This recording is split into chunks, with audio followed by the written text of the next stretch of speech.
आपण आता नागपूरवरनं थेट न झालेल्या शक्तीपीठ मार्गावरनं येऊया कोल्हापूरकडे आणि त्यासाठी गेस्ट सेंटरला आपल्यासोबत आलेले आहेत सतेज पाटील कोल्हापूरचे. त्यांचं सुद्धा स्वागत करूया आणि यानंतर आपण आता पुढचा विषय घेणार आहोत. 0 अवरच्या चर्चेचा दुसरा मुद्दा आहे तो शक्तीपीठ महामार्ग भूसंपादनाला मिळालेल्या मंत्रिमंडळाच्या मान्यतेचा. आपल्यासोबत त्यासाठी सतेज पाटील. सतेज पाटीलजी, तुमचं स्वागत. आम्ही नागपूरला होतो, शक्तीपीठ मार्ग जो झाला नाही तिथून आम्ही गाडी पकडली आणि थेट तुमच्याकडे कोल्हापूरला आलेलो आहे. पण तुमच्याकडे येण्यापूर्वी फक्त याच्यातले काही मुद्दे समजून घेणार आहोत आपण. शक्तीपीठ महामार्ग भूसंपादनाला मिळालेल्या मंत्रिमंडळाच्या मान्यतेची आज बातमी आपण सगळ्यांनी पाहिली. कोल्हापूरच्या शेतकऱ्यांनी विरोध केल्यानंतर विधानसभा निवडणुकीच्या आधी भूसंपादन थांबवलं होतं. मात्र आज पुन्हा एकदा भूसंपादन मंत्रिमंडळाला या भूसंपादनाला या बैठकीमध्ये मान्यता देण्यात आलेली आहे आणि त्यानंतर आता पुन्हा एकदा विरोध सुरू झालेला आहे. तुम्ही आता जो मॅप बघताय तो शक्तीपीठ महामार्गाचा प्रस्तावित आराखडा आहे आणि असा हा शक्तीपीठ महामार्ग होणार आहे. विदर्भापासून नागपूरपासून खाली थेट गोवा बॉर्डर महाराष्ट्राची तिथपर्यंत जातो आणि याच्यातल्या अनेक जिल्ह्यांमधला विरोध होणारे काही भाग आहेत. त्याच्यामध्ये धाराशिव, नांदेडमध्ये काही प्रमाणात, सोलापूरमध्ये काही प्रमाणात, सांगलीपेक्षा कोल्हापूरमध्ये मोठ्या प्रमाणात याला विरोध होतोय आणि हीच चर्चा आपण पुढे घेऊन जाणार आहोत. यासाठी बोलण्याकरता आपल्यासोबत सतेज पाटील. मी पुन्हा एकदा गेस्ट सेंटरला जातो. सतेज पाटीलजी, इतका विरोध असताना सुद्धा आज मंत्रिमंडळानं थेट निर्णय घेतलेला आहे, आपली पहिली प्रतिक्रिया. हॅलो, बोला सतेज पाटीलजी, बोला. आम्ही ऐकतो. हॅलो, बोलतोय, बोला. नमस्कार. नमस्कार, बोला. नाही, मुळात लोकसभेच्या आधीपासून ज्यावेळी हा प्रोजेक्ट आला त्यापासून या 12 जिल्ह्यातल्या लोकांचा याला विरोध होता. कारण की एक्झिस्टिंग रस्ते इथं आहेत. विशेष करून रत्नागिरी नागपूर हायवे हा या रस्त्याला पॅरलल रस्ता आहे, त्यामुळे ह्याची आवश्यकता नाही असं आमचं मत आहे. मुळात विकासाला कुठलाही विरोध शेतकऱ्यांचा नाही आहे, परंतु जो गरज नसलेला विकास कशासाठी करता हा प्रश्न आहे. बरं. आणि 86,000 कोटी रुपये खर्च करून नेमका याचा फायदा कुणाला होणार आहे? म्हणजे आज ज्या पद्धतीनं गोव्याला पोहोचण्यासाठी हा रस्ता कशासाठी पाहिजे हा एक महत्वाचा विषय त्या ठिकाणी आहे. 26,000च्या वर शेतकऱ्यांना याचा फटका डायरेक्ट त्या ठिकाणी बसणार आहे आणि म्हणून हा विकासाचा प्रोजेक्ट नाही, हा कॉन्ट्रॅक्टर धार्जिन प्रोजेक्ट आहे असं आमचं पहिल्यापासून म्हणणं आहे. बरं. लोकसभा निवडणुकीमध्ये ज्यावेळी सगळ्या मतदारसंघात फटका बसला त्यावेळी विधानसभेच्या आधी तत्कालीन मुख्यमंत्री एकनाथजी शिंदे साहेबांनी जाहीरपणे सांगितलं, पब्लिकला विचारलं, शक्तीपीठ पाहिजे का नको? नको, नको, रद्द केला. हे जाहीर सांगितलं. मग आज त्या पदावर असताना तुम्ही जी भूमिका घेतली त्या भूमिकेला हे सरकार बांधील नाही का? म्हणजे त्यावेळी अधिसूचना कोल्हापूरपुरती तुम्ही रद्द केली. आमची त्यावेळी मागणी होती ही 12 जिल्ह्याचा विषय सगळीकडची रद्द करा, परंतु कदाचित कोल्हापूरचा राजकीय दबाव जास्त असेल त्यावेळच्या महायुतीतल्या लोकांचं, त्यामुळे कदाचित ती फक्त कोल्हापूरपुरती रद्द केली. म्हणून आता देखील आमची ठाम भूमिका आहे, आम्ही विकासाच्या विरुद्ध नाही आहोत, शेतकरी विकासाच्या विरुद्ध नाही आहे. शेतकऱ्यांना आजपर्यंत धरणासाठी जागा दिलेली आहे, रस्त्यासाठी जागा दिलेली आहे, त्यामुळे गरज नसलेला रस्ता नको अशी आमची भूमिका आहे. सतेज पाटीलजी, तुम्ही राज आपल्यासोबत केशव उपाध्ये, भाजपचे मुख्य प्रवक्ते, माध्यम संयोजन प्रमुख आहेत आपल्यासोबत. केशवजी, 2 प्रमुख मुद्दे घेऊन मी आपल्याकडे येतो. एक, जसं आता बंटी पाटलांनी सांगितलं की मुळात आपणच मान्य केलं होतं, आपण म्हणजे पक्षानं, सत्ताधाऱ्यांनी, की विरोध आहे का, विरोध आहे तर आपण कॅन्सल केलेला आहे. आता तुम्ही तो परत एकतर आणताय. 2 प्रमुख मुद्दे असे की या रस्त्याच्या, या मार्गासाठीचे समांतर रस्ता उपलब्ध असताना आणि ह्याची किंमत आता 86,000 कोटी असताना, जेवढी महाराष्ट्राची स्वतःची आर्थिक कपॅसिटी आता नसताना, आणि हा रस्ता केंद्राकडे वर्ग करता येणं शक्य असताना, या 3 कारणांसाठी आपण एवढा अट्टहास का करताय? नमस्कार. सगळ्यात पहिल्यांदा 3 वेगवेगळे प्रश्न तुम्ही मला उपस्थित केले, त्यामुळे 3 वेगळ्या प्रश्नांची उत्तर मला पहिल्यांदा द्यावी लागतील. सगळ्यात पहिल्यांदा लक्षात घेतलं पाहिजे की मी छोटं उदाहरण, आमच्या इथे मित्र सतेज पाटील बसलेत आणि त्यांनी मगाशी मुद्दा मांडला की ती गरज काय वगैरे वगैरे. मी काही 25-30 वर्ष त्यांना मागे घेऊन जाऊ इच्छितो. मागे ज्यावेळी मुंबई पुणे एक्सप्रेस हायवे चं काम सुरू झालं होतं आणि त्यावेळेस असाच प्रचंड विरोध काही जणांकडून झाला, पण मुंबई पुणे एक्सप्रेस हायवे झाल्यानंतर मुंबई ते कोल्हापूर इतक्या ज्या पद्धतीने इंडस्ट्री वाढली, विकासाची अनेक गोष्टी झाल्या, कोल्हापूरसाठी मुंबई जवळ झालं, एक प्रचंड मोठा बदल आज सतीश पाटील मान्य करतील की त्या मुंबई पुणे एक्सप्रेस हायवेने झाला. एक विकासाचं एक नवं परिमाण त्या निमित्ताने उघडलं गेलं. हे सगळ्यात पहिला मुद्दा, एक उदाहरण फक्त मी दिलं. दुसरं असं की समृद्धी, मग मुंबई नागपूरच्या वेळी रस्ते नव्हते का? हम्म. ह्याच्यापूर्वी पण मुंबई नागपूर रस्ता होताच की, मग हा समृद्धी कशासाठी बांधला? त्यामुळे अमुक एक रस्ता आहे म्हणून तर नवीन रस्ता बांधायचाच नाही. अशा प्रकारची विरोधी भूमिका घेणं मला असं वाटतं की ती योग्य होणार नाही. हम्म. मुळामध्ये मुंबई आणि नागपूरच्या वेळेस काही ठिकाणी शेतकऱ्यांनी त्याला विरोध केला सुरुवातीच्या काळामध्ये. हम्म. पण ज्यावेळी लक्षात यायला लागलं की शेतकऱ्यांना त्या संदर्भातल्या म्हणजे एकतर विकास हा सगळ्यात महत्त्वाचा मुद्दा होता, त्यामुळे नागपूरवरनं मुंबईत सहज येता आलं. शेतकऱ्यांच्या मालापासून अनेक गोष्टी मुंबईत सहज लवकर यायला लागल्या. बरं.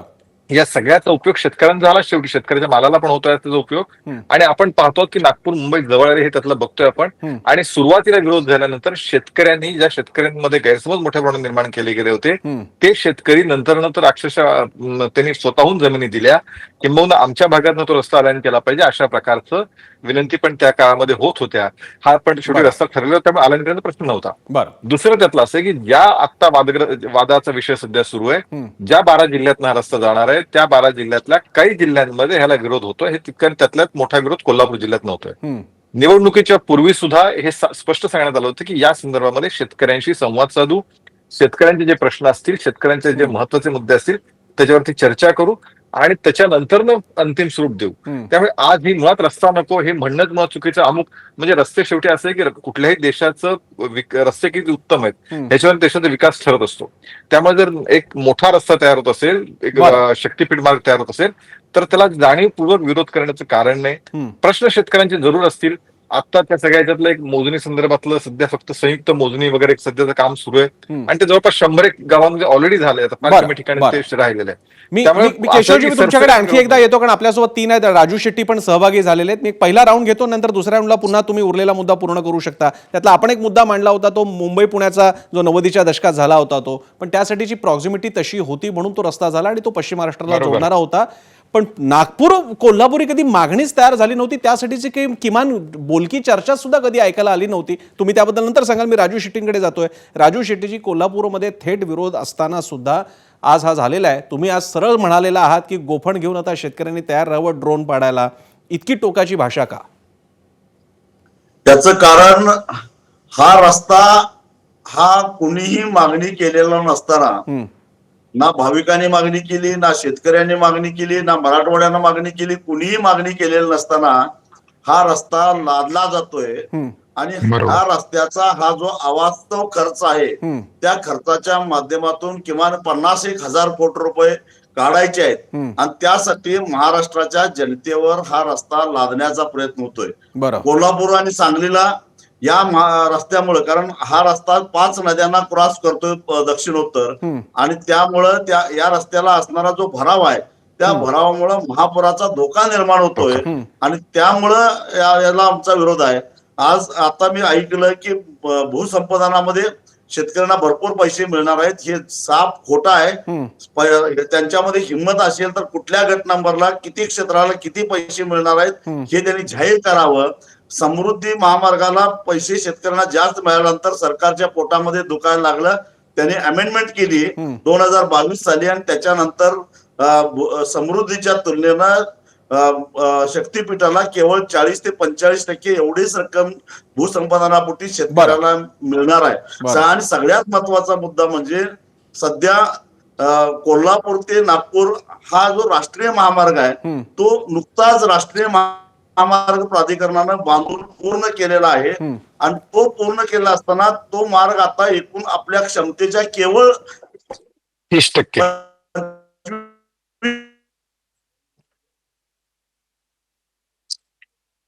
राजू शेट्टीजी, तुमचा आवाज फ्रीज झालाय, पण मला बेसिक तुमचा मुद्दा कळलेला आहे. मी एक मुद्दा घेतो सतेज पाटलांकडे आणि पुन्हा केशवपदेंकडे, दोन्ही नेत्यांचा मुद्दा घेऊन येतो. सतेज पाटीलजी, आता जे राजू शेट्टी सांगत होते, प्रश्न पिकाखालची जमीन जाण्याला विरोध आहे का चांगला योग्य तो बाजारभाव मिळण्याचा मुद्दा आहे?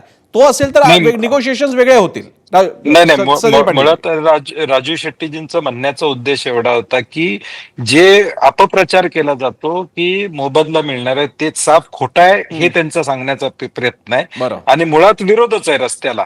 कारण की ज्याचा उल्लेख राजू शेट्टींचं कट झालं, नॅशनल हायवेचे नॉर्म सांगतात 30 ते 40 कोटी रुपये पर किलोमीटर. हा जातोय 100 कोटी रुपये रस्ता. नॅशनल हायवेचे 30 ते 40 कोटी रुपयाचा नॉर्म आहे. तो मुद्दा ते सांगणार होते. आणि दुसरा मुद्दा आहे, 86,000 कोटी रुपये खर्च करून मी तो मुद्दा विधान परिषदमध्ये मांडला की दरवर्षी 3,000 कोटी रुपये टोल गोळा झाला तर पुढच्या 27 वर्ष लागतील ह्याला वसूल व्हायला. म्हणजे शक्तीपीठाकडे जाणाऱ्या लोकांनी 500 रुपये भरले तरच त्या शक्तीपीठाचं दर्शन होणार आहे. मुद्दा क्रमांक 1. मुद्दा क्रमांक 2, हा टोलचा विषय नाही आहे, हा व्हॅल्युएशनचा गेम आहे. बरं. हा रस्ता झाल्यानंतर आज मी आकडेवारी सभागृहात जाहीर करणार आहे की कुठल्या कंपनीला कुठला कॉन्ट्रॅक्ट मिळाल्यानंतर शेअर मार्केटमध्ये त्याची व्हॅल्यू 10 आणि 15% वाढलेली आहे. बरं. हा स्टॉक एक्सचेंजचा गेम चालू आहे. हा प्रोजेक्ट म्हणजे भविष्य काळातल्या स्टॉक मार्केटमध्ये त्या कंपनीची व्हॅल्युएशन वाढवणं, यासाठी टोल हा विषय बाजूलाच आहे. बरं. म्हणजे आपण आता सगळी चर्चा उद्याच्या काळात टोल लागेल लोकांना वगैरे हा नाही आहे. उद्देश वेगळाच आहे या रस्त्याचा. बरं. आणि म्हणून हा रस्ता गरजेचा नाही. आणि आमचे मित्र केशवजी म्हणले ते मुंबई पुणा हा वेगळा विषय होता, त्याला विरोध झाला असेल परंतु लोकांनी मान्य केला. इथं एक्झिस्टिंग रस्ता आहे, म्हणजे समृद्धीवरनं छत्रपती संभाजीनगर टू सोलापूरला येणारे मार्ग आपल्याकडे त्या ठिकाणी आहेत. अनेक रस्ते आहेत, मी सांगू शकतो, ते परवा लोकसत्ताच्या लेखामध्ये मी लिहिलेले आहेत की जे नॅशनल हायवेला येतात. आणि गोव्याला कुठली बाजारपेठ आहे? मुंबई आम्ही समजू शकतो, मुंबईला येणारी, परंतु गोव्याला कुठली बाजारपेठ आहे की ज्या नागपूरवरनं गाडीनं माणूस गोव्याला त्या ठिकाणी जाणार आहे? आमचा संशय आहे की गडचिरोलीमध्ये जी खाण या ठिकाणी उत्खनन व्हायला लागलेलं आहे, त्या उत्खननाचा मार्ग पोर्ट पर्यंत सोपा करायचा आहे का सरकारला? बरं, ठीक आहे. त्याच्यातला तो मुद्दा फक्त पोर्टचा घेत नाही, कारण मग त्याचं उत्तर स्वाभाविकरित्या व समृद्धी जास्त सोपं राहील मग नाशिक मार्गे मुंबईला येण्यासाठी, पण मी त्याच्यात जात नाहीये. मी केशव उपाध्यायांना हा एक मात्र मुद्दा विचारतो जो सतेज पाटील विचारतायत की काही कंपन्यांचं व्हॅल्युएशन वाढवून घेणं आणि यामधल्या काळामध्ये 50,000 कोटी हा एक सारखा शब्द येतोय. 35,000 कोटीचा मार्ग 50,000 कोटीपर्यंत जातोय. हे 50,000 कोटी कुणाकडे जाणार? आणि मुख्य मुद्दा मी केशवजी मगाशी विचारलं होतं, आता आपल्याला लाडकी बहीणला देण्यासाठी 2100 रुपये दिले जात नाहीयेत आणि इतर ठिकाणचे वर्ग करावे लागतात. अशा वेळी पुन्हा एवढा मोठा खर्च कशासाठी? सगळ्यात पहिल्यांदा मला मागणी नाही तरी रस्ता कशाला, अशा प्रकारचं आता राजू शेट्टी मला वाटतं ते म्हणाले, कुणी मागणी केली नसताना.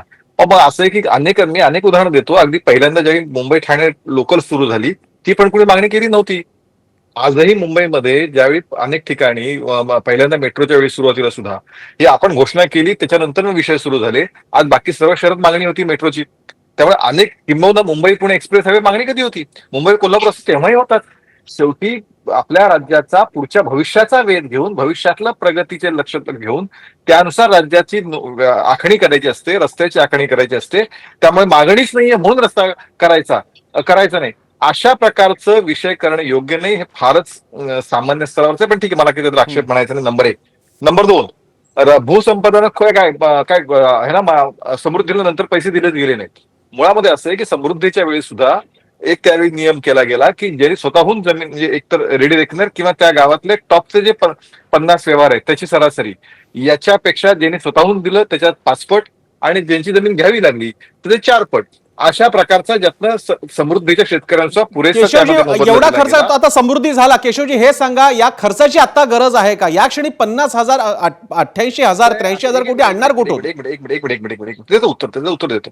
असं आहे की बऱ्याच वेळा त्यावेळी ती जी राज्याची रस्ते किंवा इन्फ्रास्ट्रक्चरच्या गोष्टी असतात त्यावेळी त्या लगेच दुसऱ्या वर्षी प्रॉफिटमध्ये चालतील असं नसतं. अनेक शहरामध्ये आजही आपण सार्वजनिक बस सेवा या तोट्यात चालवतो, कारण मुळात त्या सर्वसामान्यांसाठी असतात आणि समाज कल्याणाचं काम राज्याचं असतं. त्यामुळे उत्तम रस्ते तयार करणं हे सुद्धा एक राज्याचं काम आहे. त्यामुळे उद्यापासून ते 500 रुपये टोल का 1000 टोल लोन कसे जाणार हा प्रश्न सुद्धा इथे गैरलागू आहे. राज्याचं पुढचे 50-100 वर्ष लक्षात घेऊन या राज्याची आखणी अशा पद्धतीने करावी लागते.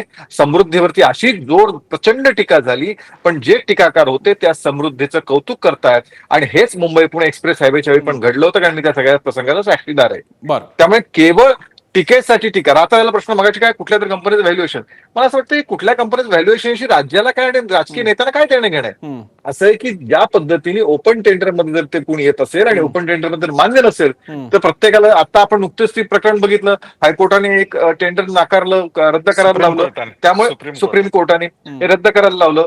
त्यामुळे हा प्रश्न कुणीच, अरे कुणाचं व्हॅल्युएशन ह्याच्यामध्ये कुणाचं व्हॅल्युएशन वाढवायचं असेल तर ते महाराष्ट्र राज्याचं व्हॅल्युएशन याच्यातनं वाढणार बरं. आहे, त्याची काळजी आपण केली पाहिजे. नंबर 1. नाही मी केशवजी मला एक मुद्दा कळला, कारण मला वेळेची मर्यादा पाळावी लागेल, पण तुमच्या मुद्द्यामध्ये एक मुद्दा यासाठी की टेंडर किंवा व्हॅल्युएशन यासाठी महत्वाचं ठरतं, कारण काही विशिष्ट अधिकारी जेव्हा रिटायर्ड झाल्यानंतर सुद्धा त्यांना एक्सटेन्शन मिळतात, तेव्हा मात्र खरंच कौतुक वाटतं की अशी काय कौशल्य असतात विशिष्ट एजन्सीजमध्ये, व्यक्तींमध्ये, अधिकाऱ्यांमध्ये. म्हणून तो प्रश्न होता बहुधा सतेज पाटलांचा. मी शेवट करायला फक्त मी शेट्टींकडे जातोय, कारण मगाशी त्यांचा फ्रेम डिस्कनेक्ट झाली होती. शेट्टीजी, माझा अगदी शेवटचं आणि ब्रीफ उत्तर द्या प्लीज, की हे चालूच राहिलं तर तुम्ही काय मार्ग दाखवणार आहात शेतकऱ्यांना? तुमची भूमिका काय असेल? हा सरळ दरोडा आहे. म्हणजे भविष्यामध्ये या रस्त्यावरून प्रवास करणाऱ्या प्रवाशांच्या खिशावर तर दरोडा आहेच, पण शेतकऱ्यांच्या जमिनी कवडीमोल किमतीनं घ्यायच्या. आज पोलीस ज्या पद्धतीनं वागतायत, एखाद्या सुपारी बहादर गुंडानं वागावं त्या पद्धतीनं पोलीस वागतायत. आज धाराशिवला तशाच पद्धतीनं त्यांनी वर्तन करण्याचा प्रयत्न केला, पण सुदैवानं मोठ्या संख्येनं शेतकरी जमा झाले, त्यामुळे पोलिसांना पळ काढावा लागला. जर मी देवेंद्र फडणवीसांना या माध्यमातून इशारा देतो, तुम्हाला जर का शेतकऱ्याशी पंगाच घ्यायचा असेल, कारण एका बाजूला कवडीमोल किमतीनं शेतकऱ्यांच्या जमिनी घ्यायच्या आणि खाजगीकरणाच्या माध्यमातून आम्हा पैसा त्यातून कमवायचा, राजकीय नेत्यांनी 50,000 कोटी रुपयाचा भ्रष्टाचार करायचा आणि बळी मात्र शेतकऱ्यांचा द्यायचा. एक लक्षात घ्या, विकासाला आमचा विरोध नाही आहे, पण शेतकऱ्यांची थडगी बांधून जर का तुम्ही विकास करणार असाल तर हे महाराष्ट्रातल्या दरोडेखोरांच्या टोळक्याला आम्ही पळवून हे एक आव्हान असणार आहे राज्य सरकार समोर, की आता ते या विरोधाला कशा प्रकारे शांत करतायत. खास करून विसरायला नको, स्थानिक स्वराज्य संस्थांच्या निवडणुका आता तोंडावर आहेत आणि विधानसभा अधिवेशन पावसाळी तर आता तोंडावरच आलेलं आहे. त्यावेळी ही चर्चा आणखी मोठी होईल अशी अपेक्षा आहे. झाली तर या चर्चेसाठी किमान 0 आवरच्या आपण सगळ्यांनी वेळ दिला. केशव उपाध्यायजी, सतेज पाटीलजी आणि राजू शेट्टीजी, आपले आभार. इथेच थांबूया 0 आवरमध्ये. पाहत राहा एबीपी माझा. एबीपी माझा, उघडा डोळे बघा नीट.